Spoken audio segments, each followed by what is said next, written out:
ഇഞ്ചി, വെളുത്തുള്ളി, ചുവന്നുള്ളി, അതായത് ചെറിയ ഉള്ളി. എണ്ണ ആദ്യം ഒഴിച്ചു, അത് കാണിക്കാൻ മറന്നു. ഇനി നമ്മൾ ഇതിലേക്ക് ഇടുന്നത് മുളക് പൊടിയാണ്.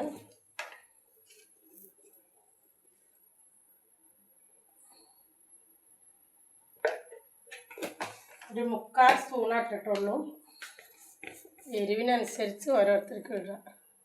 അതുപോലെ നമ്മൾ 1/2 സ്പൂണ് മഞ്ഞൾപ്പൊടി ഇടുന്ന കാരണം കൂനാണ് നമ്മൾ കറി വെക്കണം. അതിൽ ആദ്യം നമ്മൾ മഞ്ഞൾപ്പൊടിയിലിട്ടിട്ട് കൂന കുറച്ച് നേരം വെള്ളത്തിലിട്ട് വെച്ചിരുന്നു.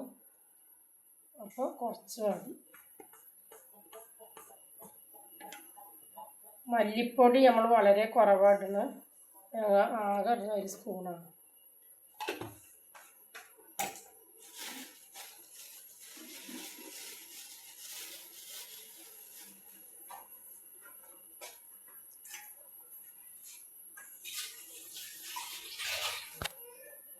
ഇനി നമ്മളിടുന്നത് കറിവേപ്പിലയാണ്.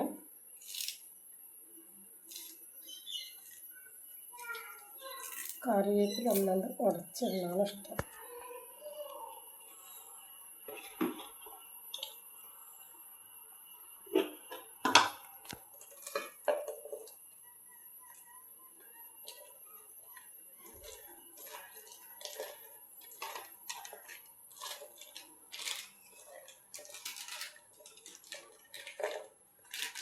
നമ്മളിടുന്നത് ഇറച്ചി മസാലയാണ്. അത് ഉപ്പാണ്. ഇനി ഇതാ കൂനാണ് ഇടുന്നത്.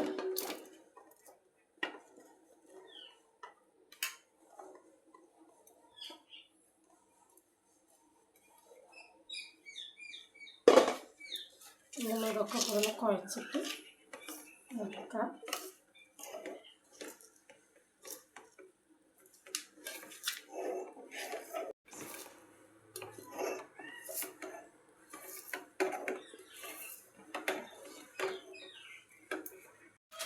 ശകലം കാശ്മീരി ചില്ലിയാണ് ഇടുന്നത്. അതൊരു കളറിന് വേണ്ടിയിട്ടിട്ടാണ്.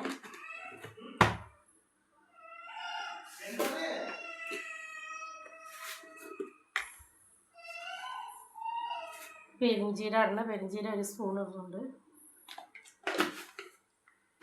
പെരുംജീരകം ചെല്ലുമ്പോഴാണ് ശരിക്കും അതിൻ്റെ മണം. നമ്മളൊരു സ്പൂൺ വെള്ളം ഒഴിക്കുന്നുണ്ട്. അരച്ച്